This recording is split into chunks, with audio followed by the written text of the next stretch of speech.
बच्चे को रिस्पेक्ट सिखानी है, लेकिन खुद उसकी रिस्पेक्ट नहीं करनी, बल्कि डिसरिस्पेक्टफुल टोन में और अल्फाज में बात करनी है। जी, आज का टॉपिक यही है कि मैं आपको 5 ऐसी हैबिट्स बताऊंगी जिनको आप सीखें और अडॉप्ट करें, तो आप बगैर चीखे चिल्लाए और बगैर खुद डिसरिस्पेक्ट हुए अपने बच्चों को रिस्पेक्ट सिखा सकते हैं। असल में बच्चा टोन और घर का जो इमोशनल एनवायरनमेंट है उसको कॉपी करता है। बच्चा आपके अल्फाज और नसीहतें नहीं सुनता। बच्चा अगर बहुत छोटा हो फिर तो उसके ऊपर नसीहतें वैसे प्रॉपर्ली उसके ब्रेन डेवलपमेंट सिस्टम में ही वो रजिस्टर नहीं होती। हैबिट नंबर 1 ये है कि आप जिस टोन में बच्चे से सुनना चाहती हैं ना, उसी टोन में बच्चे से बात करें।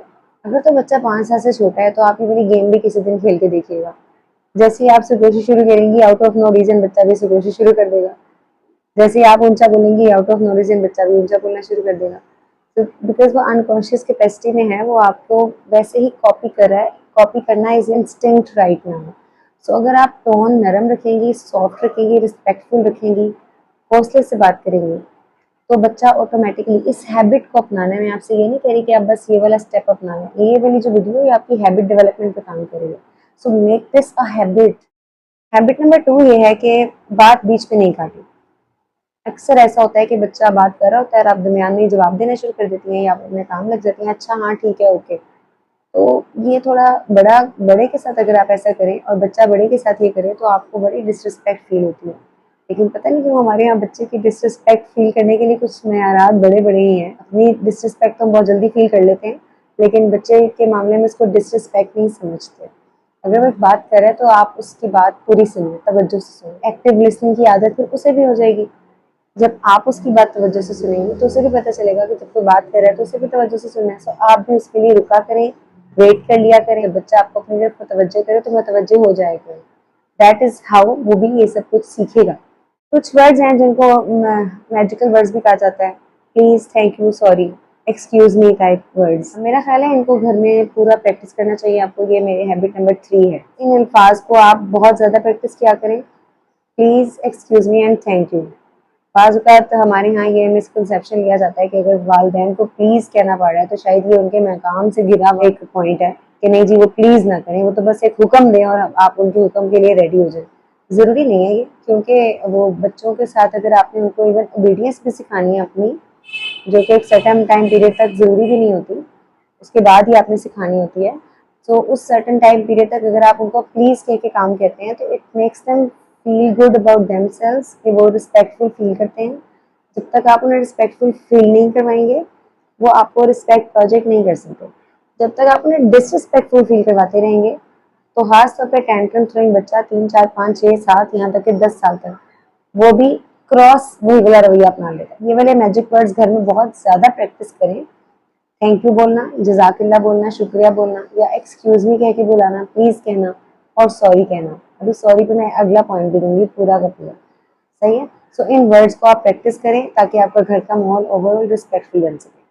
अच्छा जी, हैबिट नंबर 4, बाउंड्रीज जब हमारे वालिदैन से सेट नहीं होती, ये बड़ा मसला है, बड़ा मसला है, बड़ा मसला है। वालिदैन माएँ कहती हैं हम कुछ भी कर ले, बच्चे हमारी बात क्यों नहीं मानते, फिर हमें मजबूर कर देते हैं कि हम उनको मारें, मजबूर कर देते हैं कि फिर हम चीखें या चिल्लाएं। सो इस कॉन्सेप्ट को भी वैसे तो क्लियर होने की ज़रूरत है कि बच्चा मजबूर कभी नहीं करता, आप खुद मजबूर महसूस करती हैं। तो लेकिन अभी ये बात है कि आप इस चीज़ को प्रैक्टिस करें कि आपने जो बाउंड्री बनानी है वो बना ली है, उस मामले में आप गिव अप नहीं करने वाली। लेकिन आप उसकी कीमत इस तरह भी अदा नहीं करेंगी कि अब बच्चा चूँकि मोबाइल उससे ले लिया मैंने उससे, वो रो रहा है और वो मुझसे बार बार मांग रहा है, तो मैं अब जोर से चीखूंगी तो वो चुप कर जाएगा। जाहिर है वो कर जाएगा, लेकिन ये कोई रिस्पेक्टफुल तरीका तो नहीं है कि आप किसी पे चीखें। क्या आप किसी सीनियर बंदे पर, राह चलते बंदे पर जोर से चीख चिल्ला सकती हैं? नहीं। लेकिन बच्चे को आपने वो खौफ का एनवायरनमेंट क्रिएट करके उसको चुप कराना है? नहीं। सिंपल सी बात है कि वो 10 दफा भी आएगा तो आप उसको एक ही बात कह रही है कि मोबाइल का टाइम खत्म हो चुका है, अब सोने का वक्त है या होमवर्क का वक्त है। ठीक है, ओके, बस बात खत्म। आप अपने पॉइंट को गिव अप नहीं कर रही हैं, लेकिन आप डिसरिस्पेक्ट भी तो नहीं कर रही हैं। और ये पैटर्न बच्चा 1 से 2 दिन में लर्न कर लेगा और उसके बाद वो आपके पास नहीं आएगा। उसको पता है कि मामा के नो का मतलब नो ही है, मैं नहीं मना सकता उनको जिद करके या रो के। सो दैट इज हाउ आपकी बाउंड्री बिल्ड हो जाएगी और आप डिसरिस्पेक्ट भी नहीं करेंगे। ये है हैबिट नंबर 5, जिसका ताल्लुक मैंने अभी पिछले भी जिक्र किया। अपनी गलती मान लिया करें। इसके लिए तो ना बड़ी कोई रेडिकल किस्म की ट्रेनिंग्स की जरूरत है आजकल के पेरेंट्स को। कि कुछ भी कर लो यार, गलती के ऊपर दिल में भी गलत समझ रहे होते हैं हमसे हो गई, गिल्ट हो रहा होता है, बच्चे के सामने मानते ही नहीं, पता नहीं कौन सा कद छोटा हो जाता है, उसको बल्कि कवर करते हैं, बल्कि उस गलती को भी कोई नेकी बना के दिखाते हैं, आपके भले के लिए तो किया था। My goodness. गलती अगर आपसे हो जाती है, किसी भी लेवल की हो गई है, यानी अगर आपको लगा है कि मैं ये जो बच्चे पे चीखी हूँ, चिल्लाई हूँ, which of course wrong, at any cost आप चिल्लाई हैं जोर से, तो गलत है ना, आप मान लें, आप उनको बाद में बताएं कि आई वॉज रॉन्ग, और ये लंबी एक्सप्लेनेशन कभी नहीं देनी चाहिए।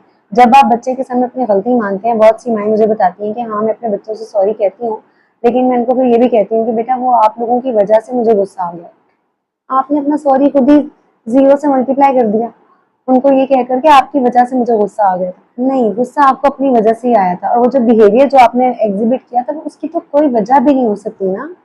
तो आप कैसे बच्चे के सामने अगेन उसको उसी माइंडसेट में लेके जा रही हैं कि मैं ही वजह हूँ अपनी माँ की सारी परेशानियों की।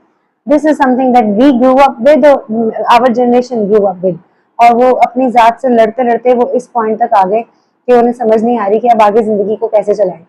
तो ये वाला पॉइंट कि आपसे गलती हो गई है तो उसको जरूर मान लें, सिर्फ एक जुमले से कि हाँ ये मैंने गलत किया है एंड मैं इसको मानती हूँ एंड आई एम सॉरी।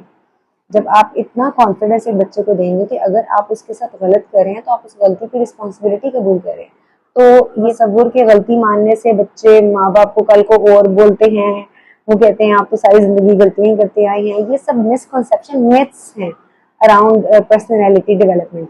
बल्कि वो बच्चा आपकी इस आला ज़िर्फी को याद रखेगा और बड़ा होकर खुद भी उसी को मॉडल करेगा कि जहां मैं गलत हूँ, मैं अपनी गलती मान रहा हूँ, और अभी इस एज में वो आपको रिस्पेक्ट दिल से देना चाहेगा कि भाई मेरी वालदा से भी कुछ गलती हो जाती है तो वो मान लेती है।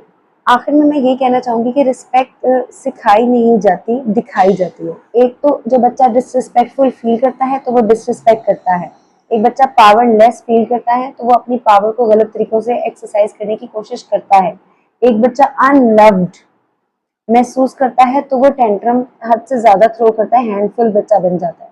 सो वो क्या फील कर रहा है, what the child is going through is very important to make that connection. So अगर आप उसको उस फीलिंग डिफरेंट किस्म की देना शुरू कर देंगी तो रिजल्ट वही आने लग जाएगा जो आप चाहते हैं। इस तरह की मजीद छोटी छोटी टिप्स, टेक्निक्स और हैबिट्स और ये सीखने के लिए आप मेरा चैनल जरूर सब्सक्राइब कर लें, क्योंकि आजकल मैं इसी तरह की वीडियोस यहाँ पे बना रही हूँ जो मुझे इनबॉक्स पर क्वेश्चंस आते हैं कि हमें ये कुछ चीज़ें सिखा दें, हमें इसके बारे में कुछ बता दें। तो आप चैनल को सब्सक्राइब कर लें और इस तरह की वीडियोस को सेव कर लें, जब भी आप अपने पेरेंटिंग ओवरवेलमिंग सिचुएशन में हो तो ये वीडियोस आपकी मदद कर सकती हैं।